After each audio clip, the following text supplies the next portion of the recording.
Marks ulit. Magandang hapon po sa atin lahat. Kami nagpapasalamat, Pastor, sa inyo. Sa Panginoon po na kayo ho ay patuloy na nangunguna pa rin sa amin. Mukha naman si Pastor hindi natanda eh. Ano? Ang itsura yun pa rin. Ano? Kami ho ay masaya na kayo malusog. Although alam ko meron kayong iniinda, ay sadyang ganyan po ang buhay. Ano? Kahit naman ho hindi gayaan ay may mga iniinda na rin. Yung mga nalakad na yan ay marami na rin hong iniinda. Meron diyang naikot ang tingin, meron diyang ang kung ano-ano, ang nararanasan na din. Ano? Kahit kami din, na bata-bata pa, ay may mga karamdaman na din po. Pero kami po ay masaya na kayo po ay naglilingkod pa rin sa Panginoon. Masigasig pa rin, hindi nasuko. Kasi marami akong alam na sumuko na eh. Yung iba na ang mga kinahihiligan ngayon.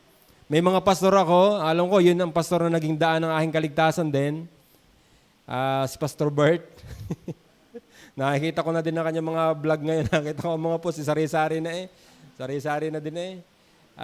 Pero kayo masaya na kayo po na aming pastor na rito ay talagang masasabi ko po na isang magandang halimbawa na pastor po sa amin. Sa salita ng Panginoon, talagang pinapangatawanan nyo ang pagiging lingkod ng Panginoon. At saka talagang si Pastor ay encouragement sa ating lahat. Ano, sa akin, yung pananalangin na lang nila ho sa amin, ninyo sa amin ay hindi ho yun birong bagay. Hindi nga namin magawa yan yata ng regular eh.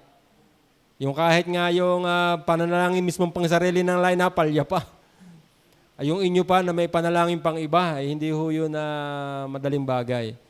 Ako'y naniniwala na bahagi sa tagumpay ng aking buhay, kayo ho, Pastor.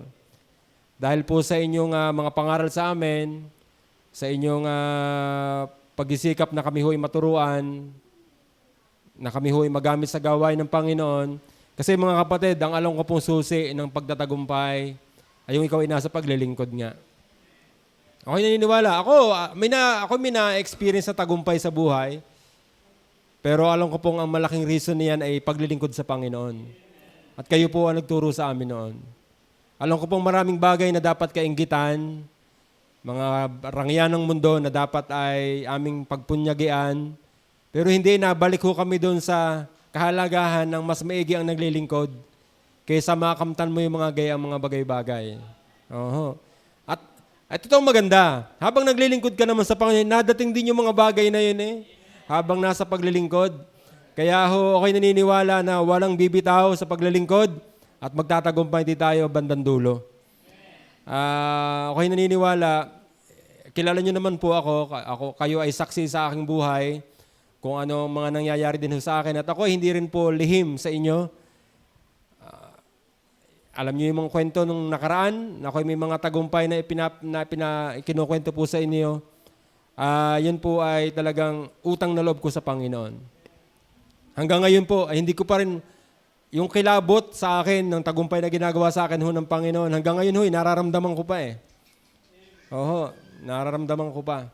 Dahil sa amin nung kumpanya ngayon ay may regodon na nangyayari. Hindi ko alam kung bakit na ako'y nandoon, pero may nangyayaring kakaiba sa aming kumpanya ngayon na nakakatakot na hindi ko maintindihan. Pero nakakatuwa, ako'y binebless ng Panginoon, binibigyan niya ako ng wisdom sa mga bagay-bagay. At lagi ko nababalikan yung gawain ng Panginoon. Sabi ko, buti na lamang at may gawain ng Panginoon. Tingin ko kung wala ho nito talaga, baka ho ako ay, wala lang, yung normal na buhay na walang masyadong saysay. Pero since nagpapagamit sa Panginoon, ako'y napagpapala. Yung wisdom ho na binibigay sa akin ng Panginoon, hindi ko alam na ibinibigay pala sa akin ng Panginoon ngayon. Yun po'y pinapanalangin ko sa Kanya. Napakarami mga bagay-bagay na itinuturo talaga sa akin ng Panginoon. At alam ko, ang tanging dahilan lang ay ang paglilingkod po sa Kanya. Marami mong kakulangan pa. Hindi ho naman ako din perfect na sa paglilingkod. Ang dami nga akong hindi nagagawa. Ang dami nga akong kapalpakan pa.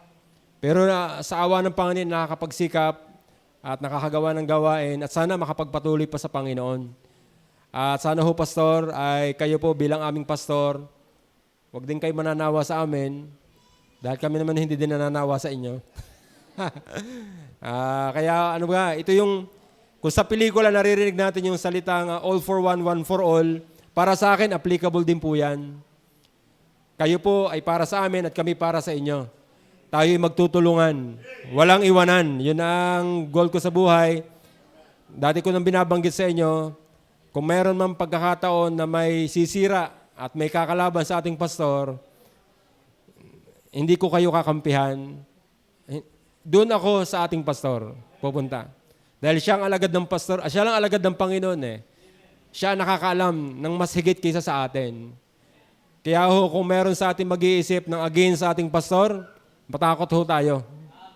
Matakot ho tayo. Huwag ho tayo mag-iisip ng ganun. Dahil nang siya ang pinadala ng Panginoon sa atin, kita nyo naman, hindi naman, kung siya'y corrupt, ay baka nga eh. Kung siya ay masamang pastor, baka nga po eh. Pero hindi eh. Wala ako nakikita ng gano'n. Siya dyan namang hindi siya perfect. Dahil tao lang naman po ang ating pastor, ang kanyang family ay hindi rin perfect. Sila po ay pamilya rin lamang nakagaya natin. Pero ang nakakatuwa po ay talagang kita namin kung paano kayo magpagamit sa Panginoon. At kita namin ang inyong buhay ay pilit ninyong inilalapit sa Panginoon. Alam ko namang nakakaisip din kayo ng pagkukwit, nakakaisip din kayo ng pag sobrang-sobra na ang inyong nararanasan.